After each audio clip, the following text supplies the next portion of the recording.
샬롬 제이네어 18번째.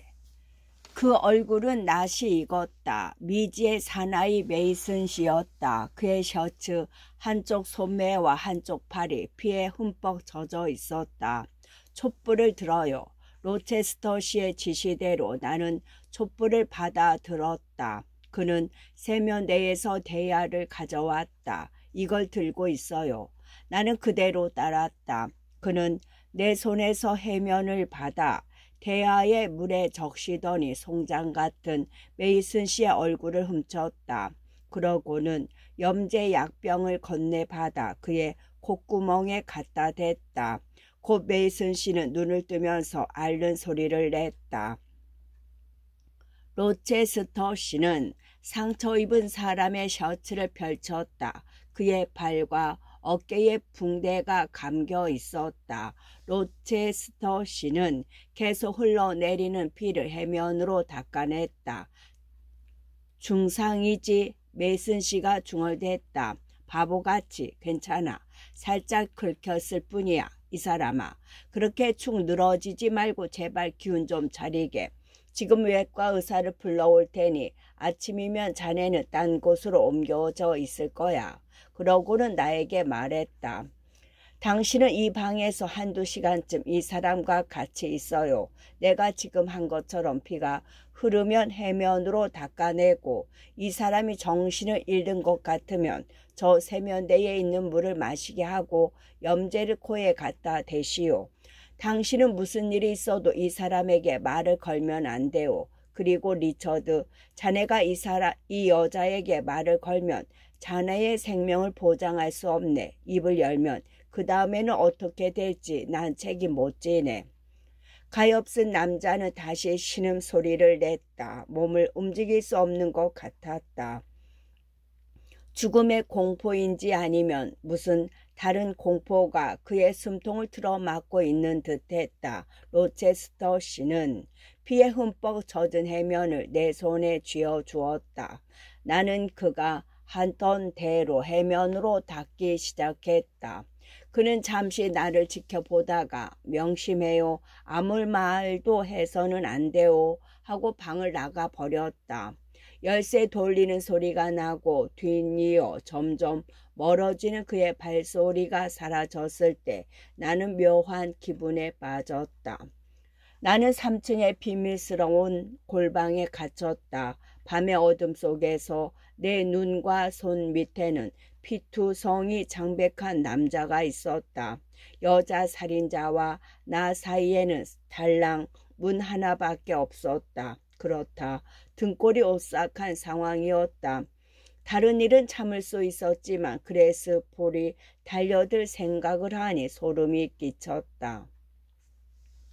그러나 나는 맡은 일을 해야 했다. 나는 이 유령 같은 얼굴과 금어령이 떨어진 새파란 입술, 가만는가 싶으면 어느새 뜨고 두리번거리며 방 안을 두루살피는가 하면 나를 멍하니 바라보며 공포에 떨고 있는 눈을 지켜봐야 했다. 그리고 핏물 가득한 대야에 손을 담가 가면서 흘러내리는 피를 닦아내야 했다. 그동안 촛불 심지를 잘라주지 못해 약해진 불빛에 검은 그림자가 나를 둘러싼 수놓은 커튼과 끔찍한 구식 침대 커튼 아랫자락, 맞은편에 커다란 옷장 위에 어른거리는 것을 보아야 했다. 12제자의 무서운 얼굴이 틀 속에 들어간 듯 옷장 표면에 12장의 패널에 각각 그려져 있었다. 그 옷장 꼭대기에는 흑단목 십자가에 밝힌 고난의 그리스도상이 걸려 있었다. 흔들리는 그림자와 꺼져가는 불빛이 한 번 깜빡했다가 환해지곤 할 때마다 한 번은 미간을 찌푸린 수염난 의사 누가가 나타났다가 또 다음에는 긴 머리털이 물결치는 성 요한이 나타났다. 그러다 갑자기 악마와 같은 유다의 얼굴이 점점 살아나더니 배신자의 얼굴이 점점 목숨을 노리는 사탄의 모습으로 변해가는 것이었다. 이런 상황에서 나는 피 흘리는 사람을 지켜보면서 저쪽 골방에 있는 야수인지 악마인지 모를 존재의 움직임에 귀 기울였다. 그런데 로체스터씨가 들어갔다 나온 뒤부터 그것은 주문에 걸리기라도 한 듯 꿈쩍을 못하는 것 같았다. 소리라고는 3번밖에 들리지 않았다. 걸을 때 마룻바닥이 삐걱거리는 소리와 개가 으르렁거리는 듯한 소리가 잠깐 들렸고 굵은 신음소리가 났다. 그러자 머릿속 생각들이 나 자신을 괴롭혔다. 사람의 탈을 쓰고 이 외딴 저택에 스며들어 집주인이 내쫓을 수도 통제할 수도 없는 죄악이 대체 뭘까? 한밤중에 불이 나고 사람이 피를 흘리는 사건이 왜 일어난 것일까? 대체 무슨 비밀이 숨겨져 있는 걸까? 도대체 어떤 여자란 말인가? 평범한 여자의 모습으로 악마의 비웃음 소리를 내는가 하면 벼랑간 썩은 고기를 찾는 사나운 날짐승의 소리를 지르는 것은 무엇인가? 그리고 내가 지키는 이 남자, 평범하고 점잖은 미지의 이 남자는 어쩌다 공포의 거미줄에 걸려든 것일까? 그리고 왜 저 악귀는 이 사람에게 달려들었을까? 이 남자는 침대에서 자고 있어야 할 시간에 왜 이 3층 방에 들어온 것일까? 나는 로체스터씨가 이 남자를 아래층 침실로 안내해주는 소리를 들었다. 그런데 그는 왜 여기 온 걸까? 또 왜 이 사람은 자기에게 가해진 폭력인지 배반에 이토록 아무 저항도 하지 않는가? 로체스터씨가 잠자코 있으라는 말에 왜 그렇게도 순순히 따르느냐 말이다. 왜 로체스터씨는 아무 말도 하지 말라고 했을까? 그의 손님은 피를 흘리고 지난번에는 자신이 죽을 뻔했다. 그리고 그는 어떤 음모를 은밀히 무마하려고 하지 않았던가. 마지막으로 나는 메이슨 씨가 로체스터 씨에게 순종적이고 로체스터 씨의 강력한 정신이 마음 여린 메이슨 씨를 완전히 압도하고 있다는 사실을 알았다. 나는 두 사람 사이에 오간 몇 마디를 떠올려 보고는 그걸 확신했다. 오래전부터 그들의 교제는 능동적인 한쪽이 수동적인 한쪽을 지배하는 형국이었다. 그런데 메이슨 씨가 왔다는 말을 듣고 로체스터 씨는 왜 놀란 것일까? 불과 몇 시간 전에 이 무기력한 로체스터 씨는 이 사람을 어린애 다루듯 했다. 인간의 이름만 듣고도 로체스터 씨는 벼락이라도 맞은 듯 충격을 받았다. 이유가 뭘까? 아, 나는 로체스터 씨가 제인 큰일 났소. 큰일이야 제인이라고 중얼거렸을 때의 표정과 하얗게 질린 낯빛을 잊을 수 없었다. 내 어깨를 짚은 떨리는 팔을 잊어버릴 수가 없었다. 로체스터 씨의 강력한 정신을 휘어잡고 늠름한 그의 몸을 떨게 한 것은 결코 사소한 문제가 아닐 것이다. 그분은 언제 오실까? 언제 오는 거지? 나는 마음속으로 외쳤다. 피투성이 환자는 축 늘어져 신음하며 아파하는데 날은 새지 않고 구원해줄 사람도 오지 않았다. 나는 핏기가 가신 메이슨 씨의 입술에 계속 물을 적셔주고 정신을 잃지 말라고 염제를 코에 갖다 대었으나 별 효과가 없는 듯했다. 육체의 고통인지 정신의 고통인지 혹은 심한 출혈 때문인지 아니면 세 가지 다 그런 것인지 그의 기력은 점점 더 가라앉았다. 그는 자꾸만 신음하고 힘이 빠지면서 정신이 나간 것 같기도 하고 까무러진 듯도 해서 나는 그가 죽을지도 모른다고 생각했다. 그런데도 나는 그에게 말을 건넬 수 없었다. 촛불은 마침내 다 타서 꺼지고 말았다. 촛불이 꺼지자 창문 커튼에 잿빛 광선이 비쳤다. 새벽이 오고 있었다. 곧이어 파일럿이 뒷마당이 뒷마당에 멀리 떨어진 계집에서 나와 지저댔다. 희망이 솟아나는 듯했다. 그것은 터무니없는 바람이 아니었다. 5분쯤 뒤 열쇠를 돌리는 소리와 문 열리는 소리가 내 감시가 끝났음을 알렸다. 2시간도 되지 않았지만 몇 주일처럼 길게 느껴졌다. 로체스터 씨와 외과 의사가 같이 들어왔다. 그럼 카토 서둘러 주게. 로체스터 씨가 외과 의사에게 말했다. 상처를 치료하고 붕대를 감고 아래층으로 환자를 운반하는 일을 30분 만에 해치우게. 그런데 움직여도 괜찮을까요? 그건 염려마. 대단한 상처는 아니니까. 좀 나약한 친구라 정신을 차리게 해줘야 해. 자, 시작해. 로체스터 씨는 커튼을 걷고 마포로 된 차이를 거둬 가능한 한 방을 환하게 했다. 벌써 동이 트기 시작한 지 구름 몇 점이 장밋빛으로 물드는 것을 보고 나는 놀라는 한편 안심이 되었다. 로체스터 씨는 메이슨 씨에게 다가갔다. 외과 의사는 이미 작업에 착수했다. 그런데 자네 좀 어떤가? 로체스터 씨가 물었다.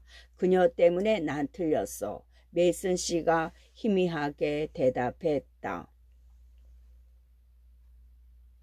그런 말 말게. 힘내라고. 2주일만 있으면 괜찮아질 거야. 출혈이 약간 있었던 것뿐이네. 카토. 생명에는 아무 지장이 없다고 안심시켜 주게. 제 명예를 걸고 약속합니다. 단지 제가 조금만 더 빨리 왔으면 이렇게 피를 흘리지 않았을 텐데요. 그런데 어쩌다 이렇게 됐죠? 어깨살이 베인 것뿐 아니라 찢어졌어요. 칼이 아니고 이로 물어뜯은 것 같은데요. 카터 씨가 붕대를 다 감고 나서 말했다. 날 물었어. 로체스터가 칼을 빼앗았으니까 암호랑이처럼 나한테 덤벼들고 물어뜯고 이 지경으로 만들어 놓은 거야.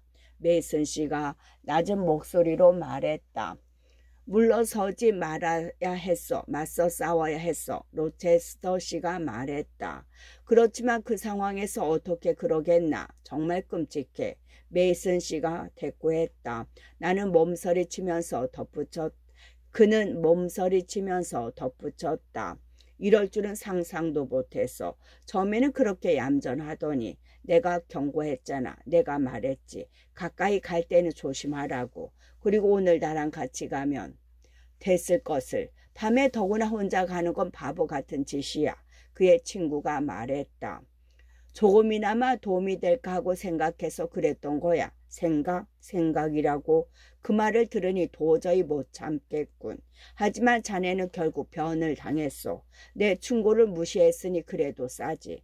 더 이상 말하지 않겠네. 카토, 빨리 서둘러. 금방 날이 밝을 거야. 그 전에 이 친구를 내보내야 해. 네, 다 됐습니다. 어깨는 붕대를 다 감았고 팔도 좀 살펴봐야겠어요. 여기도 이자국이 있네요. 그녀가 내 피를 빨아먹었어. 내 심장의 피를 말리겠다고 했어. 메이슨 씨가 말했다. 나는 로체스터 씨가 부르르 떠는 것을 보았다. 혐오와 공포와 증오가 뒤엉킨 표정이 떠오르자 얼굴이 험상궂게 변했다. 그러나 그는 이렇게 말할 뿐이었다. 자, 조용히 하게 리처드. 그 여자 헛소리 같은 거 신경 쓰지 말게. 2번 다시 꺼내지 말라고. 나도 잊어버리고 싶네. 이 나라를 떠나면 잊을 수 있어. 스페니시 타운으로 돌아가면 그 여자의 일은 죽어서 매장된 것처럼 여겨질 거야. 아니, 오히려 완전히 잊어버리게 될 거야. 오늘 일은 결코 잊을 수가 없네. 그렇지 않아? 어서 기운을 내게. 2시간 전에는 자기가 죽은 줄 알았다가 지금은 살아서 말을 하고 있지 않나. 이봐. 카토가 벌써 치료를 끝냈어. 다 됐어. 내가 순식간에 자네를 말쑥하게 차려주지. 그러더니 그는 돌아오고 나서 처음으로 나를 보며 말했다. 제인, 이 열쇠를 갖고 아래층 내 침실로 가서 의상실 옷장 맨 위에 서랍을 열고 깨끗한 셔츠와 네커치프를 가져와요. 서둘러요. 나는 침실로 가서 그가 말한 대로 옷장 속을 뒤져 물건을 갖고 돌아왔다.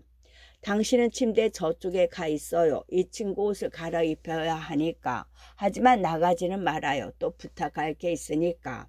지시대로 나는 물러났다. 아래층에 혹시 일어난 사람 없었어, 제인? 한참 만에 로체스터 씨가 물었다. 아니요, 온 집안이 조용해요.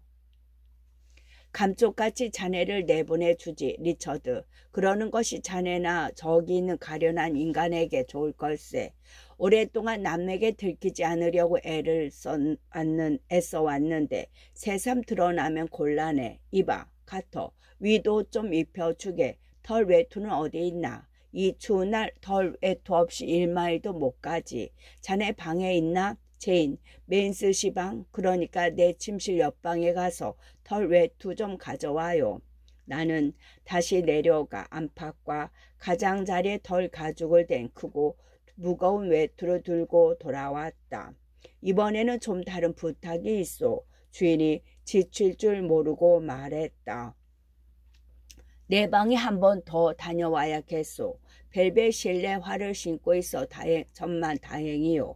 제인, 묵뚝뚝한 하인들은 이처럼 긴급한 상황에서는 쓸모가 없거든. 내 화장대 가운데 서랍 속에 작은 약병과 작은 유리잔이 있을 거요. 얼른 가서 가져와요. 나는 얼른 달려가 물건을 갖고 돌아왔다. 다 됐어, 의사선생. 내 멋대로 해서 미안하지만 약을 좀 먹이겠네. 내가 책임지지. 로마의 돌팔이 의사한테 산 흥분제네. 가토, 자네 같으면 발로 뻥 차버렸을 놈한테 구한 거야. 분별 없이 사용해서는 안 되지만 가끔 효과가 있거든. 특히 지금 같은 상황에서는 말이지. 제인, 물 좀 가져다 줘요. 로체스터 씨가 작은 유리장을 내밀며 말했다. 나는 세면대 물병에 물을 반쯤 따랐다. 좋아, 이제 약병 주둥이를 물에 적셔줘요.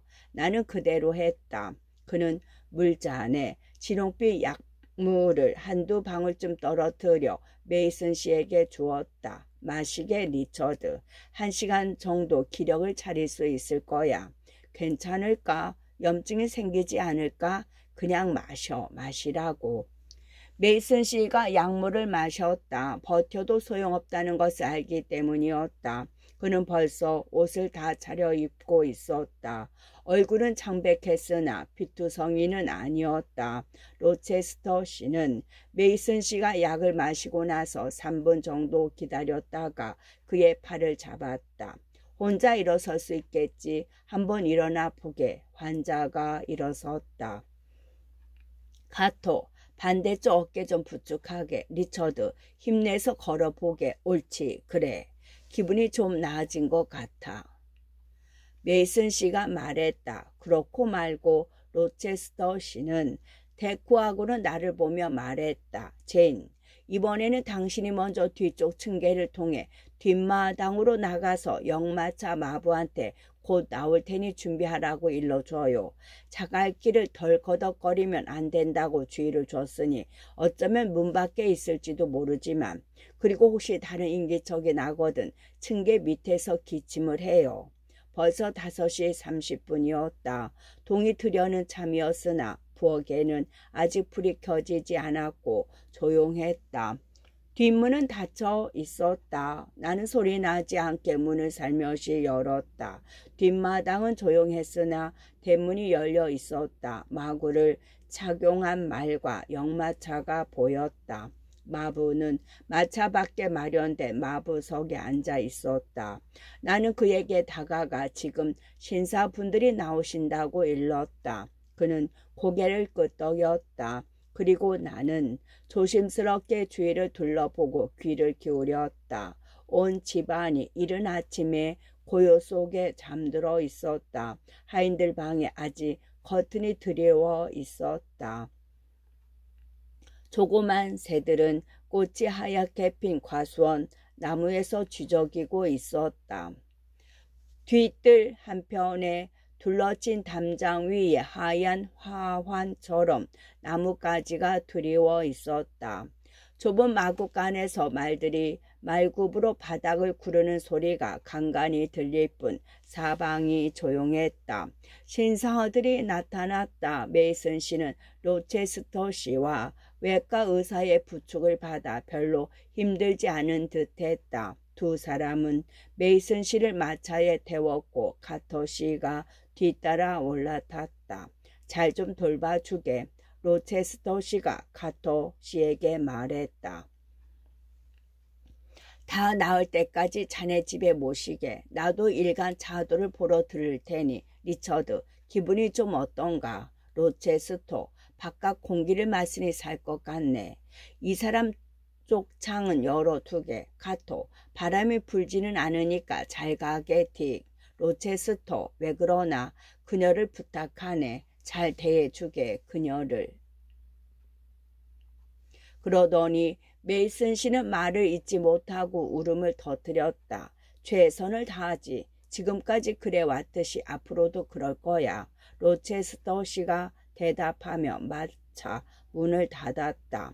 마차가 떠났다. 하여튼 이걸로 마무리되었으면 좋겠는데. 묵직한 대문을 닫고 빗장을 지르면서 로체스터 씨가 덧붙였다. 그러고 나서 그는 혼이 나간 듯 무거운 발을 이끌고 과수원을 둘러친 담장 문으로 천천히 다가갔다. 내 할 일은 이제 다 끝났다고 생각한 나는 집 안으로 들어가려고 했다. 그런데 그가 나를 불렀다. 제인, 잠시 신선한 공기를 마시는 게 어떻겠소? 저 집은 마치 독을 감옥 같군 그래. 그렇지 않소? 그는 샘문을 열고 서서 나를 기다렸다. 훌륭한 저택으로 보이는데요. 우리는 담장 안으로 들어섰다. 아직 경험이 없기 때문에 보지 못하는 거요. 무경험이라는 마법에 홀려서 그렇게 보이는 거지. 도금은 진흙이고 비단은 거미줄이고 대리석은 가짜 석판이고 윤이 나는 목재는 쓸모없는 나무 조각이나 거친 나무 껍질에 불과하다는 걸 당신은 보지 못하는 거요. 그러더니 그는 우거진 나뭇잎을 가리키며 말했다. 이거야말로 보이는 그대로가 진실이고 감미롭고 순수하지. 한쪽에 회양나무, 사과나무, 배나무, 앵두나무가 늘어서 있었고 또 한쪽에는 대왕풀, 아메리카 페랭이꽃, 앵초, 오랑캐꽃 등 갖가지 향기를 뿜어내는 화초가 게살철주, 찔레꽃, 그 밖에 향긋한 풀들 사이로 자라나 있었다. 로체스터 씨는 그 꽃밭 사이길을 천천히 걸어갔다. 소나기가 쏟아지는 화창한 날들에 이어지는 조목이 되살아나는 4월의 아름답고 맑은 봄날 아침에 볼 수 있는 그런 싱그러운 광경이었다. 구름으로 얼룩진 동쪽 하늘에 이제 막 태양이 떠오르고 있었다. 햇빛은 꽃이 흐드러지게 피어있는 이슬 젖은 과수원 나무를 비추고 그 아래로 난 한적한 새길을 비췄다. 제인, 꽃 어때요? 그는 꽃밭에서 살짝 핀 장미 한 송이를 따서 주었다. 고맙습니다. 제인, 해돋이를 좋아해요? 옅은 구름이 높이 떠있는 하늘, 태양이 높이 떠오르면 구름은 사라지겠지. 그윽하고 향긋한 분위기를 좋아해요? 그럼요, 너무 좋아해요. 기묘한 하룻밤이었지. 제인, 네. 밤새 한숨도 못 자고 아픈 사람 간호하느라 얼굴이 상했군. 당신에게 메이슨을 맡기고 나갔을 때 무섭지 않았소? 구석방에서 누가 나올까봐 무서웠어요. 그럴까봐 문을 잠갔지. 열쇠는 내 호주머니 속에 있고 내가 조심성 없는 목동처럼 귀여운 새끼 양을 아무 대책 없이 늑대 속을 앞에 놔둘 리가 있겠소. 어쨌든 당신은 무사하오. 그레이스 풀은 계속 여기 사나요? 그렇지. 당신이 그 여자 때문에 골치 아플 일 없소. 그런 걱정은 하지 말아요. 하지만 그 여자가 여기 계속 있는 한 선생님은 결코 안전하지 않을 거예요. 걱정 말아요. 내가 알아서 조심할 테니. 어젯밤 걱정하셨던 위험한 일은 이제 없는 건가요? 메이슨이 영국을 떠나지 않는 한 단언할 수 없소. 떠난다 해도 마찬가지고 제인, 나에게 살아있다는 것은 언제 터질지 모르는 분화구 앞에 서 있는 것과 같소.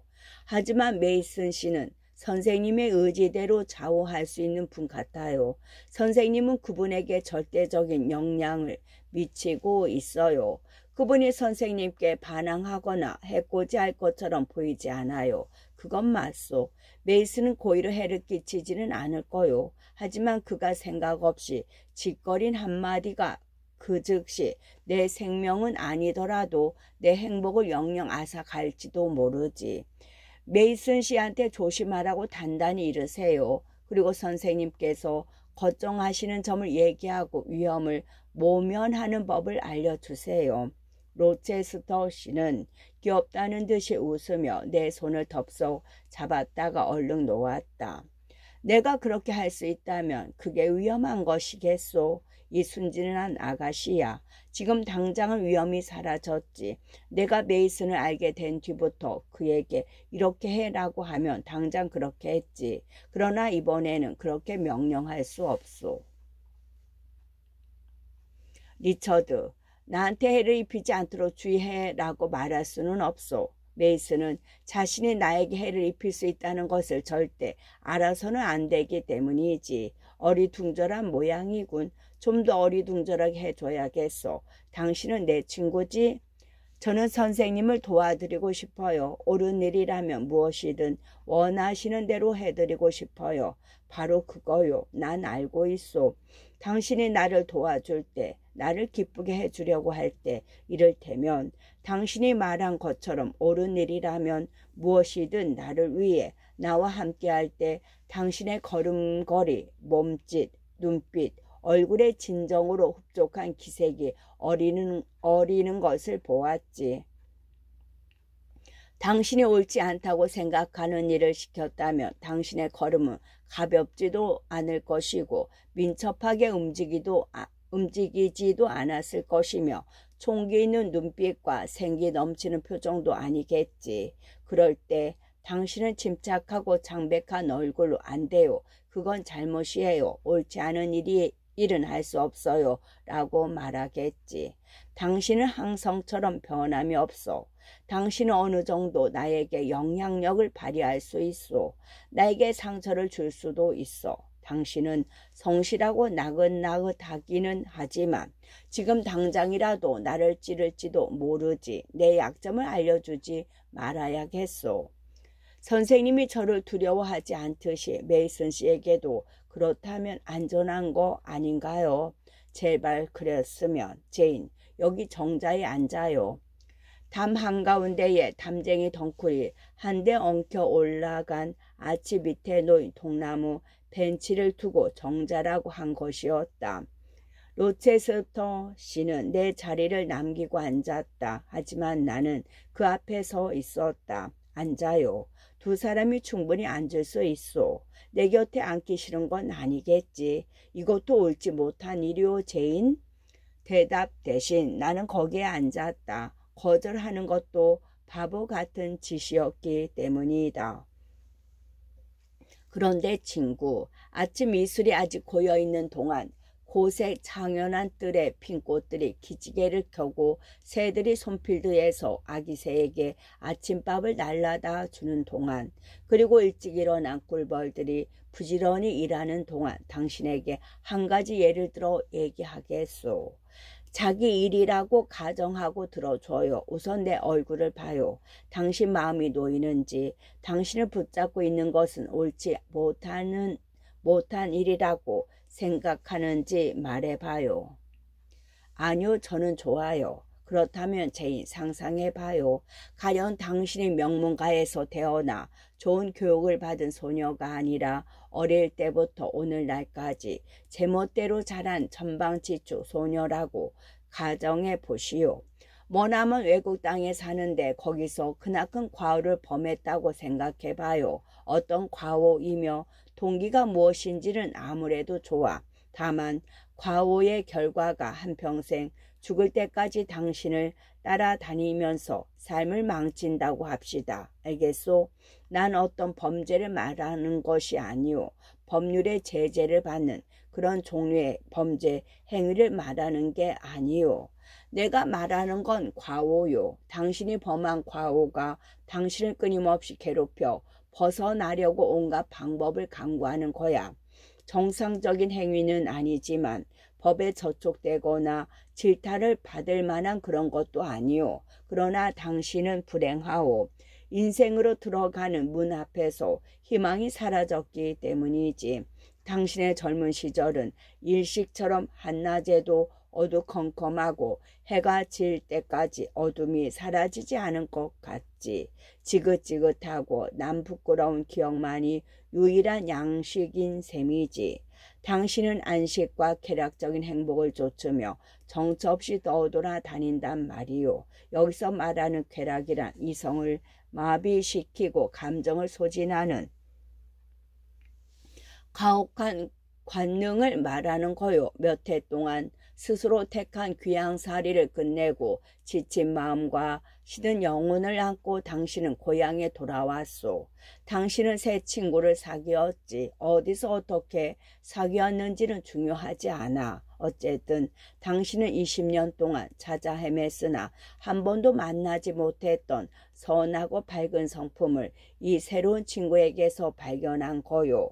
뒤없이 맑고 순수하고 깨끗하고 건강한 성품 말이요. 이런 친구와 사귀면 시든 영혼이 되살아나고 더럽혀진 마음이 정화되어 이제까지 살아온 어떤 삶보다 좋은, 말하자면 더 고상하고 순수한 감정과 희망이 넘치는 삶을 느끼는 거요. 당신은 새로운 삶을 시작하고 남은 인생을 하느님에게 더 어울리는 방법으로 보내기를 바라는 거요. 이러한 소망을 이루기 위해 당신은 관습이라는 장애물을 뛰어넘을 수 있겠소. 양심도 이성도 인정하지 않는 그저 관습적인 장애물 말이요. 로체스터 씨는 내 대답을 기다렸다. 어떻게 대답해야 좋을까? 현명하고 만족할 만한 답을 가르쳐줄 요정은 어디 없을까? 헛된 희망이었다. 서풍은 내 주위의 담쟁이 덩굴에게 속삭였지만 말의 중개자로서 호흡을 빌려줄 착한 아리엘은 없었다. 아리엘은 전설에 나오는 공기의 요정. 새들은 나무 위에 앉아 노래했지만 아름답지도 않고 아무 의미도 없는 노래였다. 로체스터 씨가 다시 물었다. 저 방랑하던 죄인이, 아니 이젠 안식을 찾고 회개하는 사람이 평온한 마음과 새 삶을 되찾기 위해 선하고 우아하고 친절한 새 친구와 영원히 같이 하기 위해 세상의 통념을 무시해도 될까? 내가 대답했다. 방랑자의 안식이나 죄인의 갱생은 결코 인간에게 도움을 구할 수 없는 일이에요. 남자나 여자나 언젠가는 죽게 마련이에요. 철학자라고 해서 지혜가 충만한 것도 아니고 기독교인이라고 해서 모두 다 신앙심이 돈독한 것은 아니에요. 선생님께서 아시는 분이 고통받거나 죄를 범했다면 회개할 힘과 괴로움을 덜어줄 위안을 같은 인간이 아니라 더 높은 존재로부터 구해야 한다고 생각해요. 그것을 위한 수단이 문제인 거요. 하느님께서 그 일을 하기 위한 수단을 정하시는 거요. 애둘러 말하지 않겠소. 나는 세속적이고 방탕하고 불완전한 사람이었소. 그러나 나는 구원을 얻을 방편을 찾았다고 믿소. 제인. 그가 말을 멈췄다. 새들은 계속 노래하고 나뭇잎이 가볍게 나부꼈다. 나는 새들이 멈췄던 이야기를 들으려고 노래를 멈추지 않을까 하는 생각을 했다. 그러나 새들은 한참을 기다려야 했을 것이다. 오랜 침묵이 이어졌던 것이다. 마침내 나는 꾹 담은 입술을 끝내 열지 않는 사람의 얼굴을 바라보았다. 그는 나를 뚫어지게 바라보고 있었다. 귀여운 나의 친구. 그는 전혀 다른 말투로 불렀다. 안색도 달라지고 부드럽고 진지한 표정도 사라지고 차갑게 비웃는 표정이었다. 당신은 내가 잉글램 양을 좋게 생각하고 있다는 것을 눈치챘을 거요. 결혼하면 그녀가 나를 다시 태어나게 할 것이라고 생각하지 않소? 그가 갑자기 일어나더니 길 끝까지 걸어갔다가 조금 뒤 나지막이 콧노래를 흥얼거리며 돌아왔다. 제인, 밤을 지새느라 얼굴이 몹시 바리하군. 잠을 못 자게 한 나를 원망하는 건 아니오. 그가 내 앞에 멈춰서서 말했다. 원망하다니요. 그럴 리가요. 진심이라면 우리 악수해요. 손이 몹시 차군. 어젯밤 저 이상한 방문 앞에서 잡았을 때는 따뜻했는데 제인, 언젠가 또다시 나와 함께 밤을 지새주겠소. 언제든 제가 필요하다면 기꺼이. 예를 들어 내 결혼식 전날 밤에는 틀림없이 잠이 오지 않을 거요. 밤새 내 말동무가 되어주겠다고 약속할 수 있소. 당신한테는 내 애인 얘기도 할 수 있겠소. 당신은 그 사람을 이미 보았고 또 잘 아니까. 약속할게요. 보기 드문 여자야. 그렇지 않소, 제인? 맞아요. 여장부야. 보기 드문 여장부. 키가 크고 가무잡잡한 데다 몸짓도 풍만하지. 머리도 카르타고의 여인처럼 하고 말이야. 저것 봐. 덴트와 린이 마구간에 나왔네. 당신은 저 문으로 나가 숲을 돌아서 집 안으로 들어가요. 나와 로체스터 씨는 각기 다른 길로 갔다. 그리고 뒤뜰에 이르렀을 때 그의 밝은 목소리가 들렸다. 메이슨은 오늘 아침 여러분을 두고 떠났소. 4시에 그를 배웅했지. 제21장